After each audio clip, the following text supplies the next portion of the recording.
I'm Lindsay, and I want to share 5 tips to taking better photos with your phone.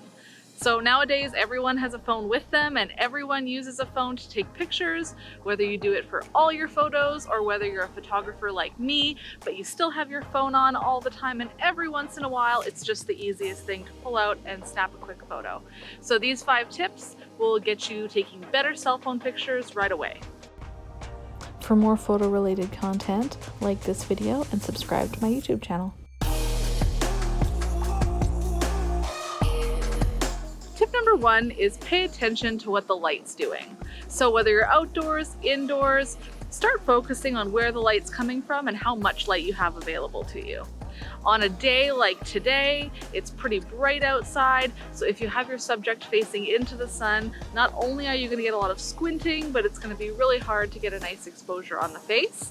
So in general, when it's really bright out and you can see really intense shadows, I like to have my subject facing away from the light so that I can get a nice exposure on the face, and that way I don't really care too much if the background ends up getting blown out a little bit. On a day where it's really cloudy or you're indoors or you don't have a lot of light to work with, then I would do the opposite and I would get your subject to face into all the available light to make sure their face is nicely highlighted in the photo. In this example, you can see what the sunlight does when it's shining directly on the face versus right behind. And in these examples, you can see what it looks like to be facing into a dimly lit room versus facing in the direction of some brighter light.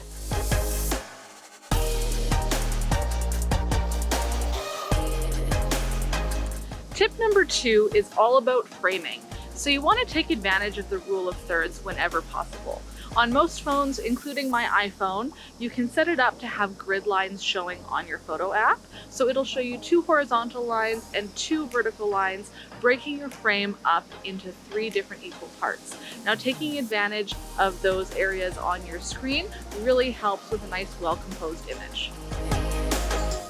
And in this example, you can see what it looks like to place your subject directly in the center of your frame versus off to one side. And tip number 3 is all about posing. So you can go into a lot of detail and learn a number of different poses that you can use with your subjects. But in general, I like to try to keep my subjects turned on a 45-degree angle off to the side. I find this a lot more flattering than being straight on. But just make sure when you do, you don't end up losing this rear arm behind you, because the last thing you want is to make your subject look like they're missing an arm.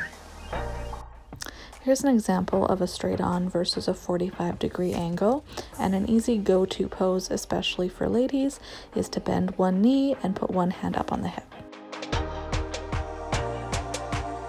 Number 4 is all about cropping. So try not to crop your subject right at the joint. So instead of cropping at the knee, zoom in or out just a little to crop in between joints. So just watch your cropping, especially when it comes to ankles, knees, wrists, and elbows. And tip number 5 is edit your photos. And no, this does not mean slapping on a filter. Edit your photos. Most photo apps will have built-in editing abilities, or you can do what I do, and I love using the Lightroom mobile app to edit my photos. It's a really quick and easy way to make your photos really stand out.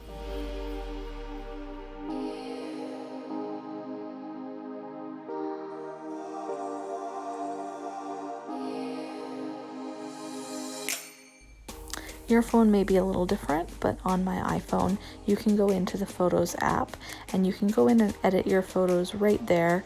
You can have it auto enhance, or you can choose to go through the different settings and play with them on your own as well.